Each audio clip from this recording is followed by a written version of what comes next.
Next team, Seattle Seahawks. Everyone forgets that they won a division last year. They were 12-4, even with the issues on defense. I mean, that defense has been mediocre for a while. That's supposed to be Pete Carroll's thing.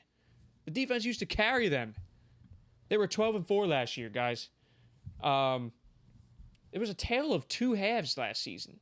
First half of the season, they let Russ cook, and they looked untouchable.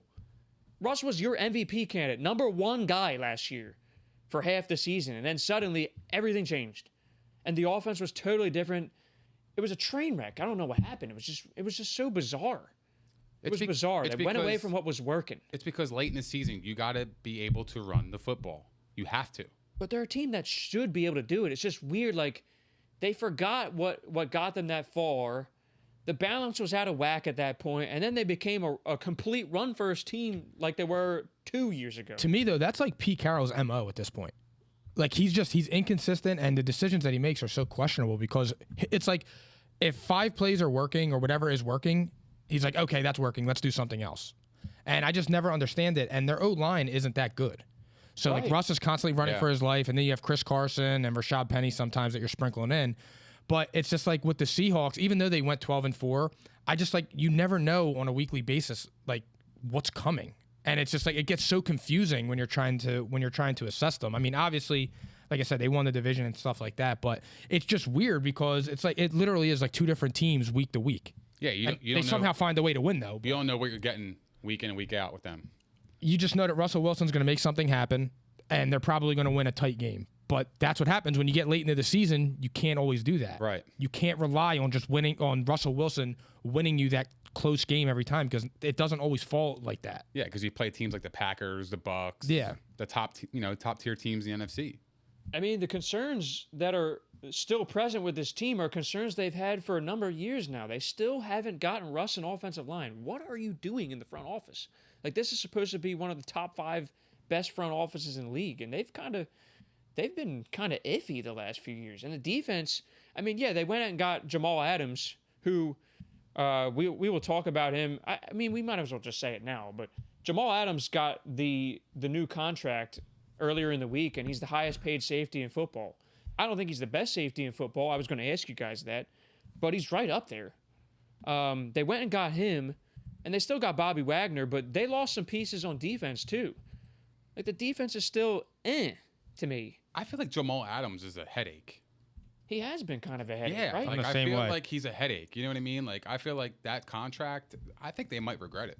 But Russell Wilson went public with his comments on Twitter in full support, like just saying how fortunate he is to have him. But so I got to take that into account. But still, same concerns are still there with this team. Like, what happened to the vaunted Seattle defense of the past? They don't have a pass rush. It's just weird, man. They don't have it. They really don't. There's no pass rush on that team. I mean, they got concerns me. They got Bobby Wagner, but like their corners are okay. They're nothing special. Yeah, I mean, I think they're missing that on their defense. So I mean, the key thing with this team, it's pretty obvious. The offense, even with the shitty offensive line, it's a phenomenal offense. It has a chance to be one of the top 5 offenses in the league. And it probably should be. I mean, you got DK Metcalf. You got Tyler Lockett, who's probably one of the most underappreciated weapons in the game. Chris Carson, also one of the most underappreciated running backs in the league. Did you see his contract? I mean, if you guys didn't think that he was the lead dog there, you should know. It's pretty fucking obvious. He got paid. He's a legit top 10 running back in this league. I like him. I don't love him. Just got to stay healthy. That's my point. But he's literally a locomotive. He can do everything, too. He improved as a pass catcher. He's a phenomenal running back. He's like, I mean, this is a guy, I will pound the table for him every year, and he will be my 3rd-round pick in fantasy every single year, as long as you people let me get him. Like, he's going to keep being my 3rd-round pick. He's going to give me 10 touchdowns a year, and he's going to give me plenty of work on the ground. And he's also going to sit out some games and get 700 yards for the season. Yeah, but remember one thing, though. Remember last year, he was coming off a big injury the year before. That's my point. And he point. Looked just fine. I actually think they didn't cut him loose last year. His health concerns me. They didn't cut him loose enough last year. Questionable. They were kind of bubble wrapping him. Questionable coaching.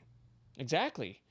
I mean, but it's safe to say, though, the Rashad Penny thing is a thing of the past. He is coming back, and he'll be a nice change of pace, but he's not a threat to Chris Carson. So all you fantasy people who don't respect Chris Carson, you're gonna learn today. Go look it up. I might learn. Go look it up. And they got Gerald Everett. We just talked about that. He'll be on IR for a couple weeks. Hey, but you know what? As a third-round pick, if he has that potential to win you those playoff games, He's a value pick for you then. That's what you're saying. He's a more value than a value pick. He's just underappreciated. He really is. Well, then I underappreciate him. I'm trying to give out some I good know. notes. And I'm look, just giving I'm sacrificing my fantasy perspective. teams by putting that out there. No, I hear you, I'm putting man. all the information out there. Who do you like better, Tyler Lockett or DK Metcalf? Metcalf. But, I mean, Lockett, there's no reason he can't be a top 10 PPR option. There's no reason he can't. That's Mark's boy, I know. Tyler Lockett. I'm not saying he will be. I think Metcalf's going to be top 5 this year. He was last year. Oh, pretty yeah. sure. He was awesome for me last year. I had him on my team, and he was outstanding. I mean, he's a freak of nature. He should be a Philadelphia Eagle. Yeah. Well, they got Let's not go there. Whiteside. I'm trying. Every time I think about DK Metcalf's talent, I have to think about that. It's wired in my brain at this point, and it drives me insane. I know. But, yeah.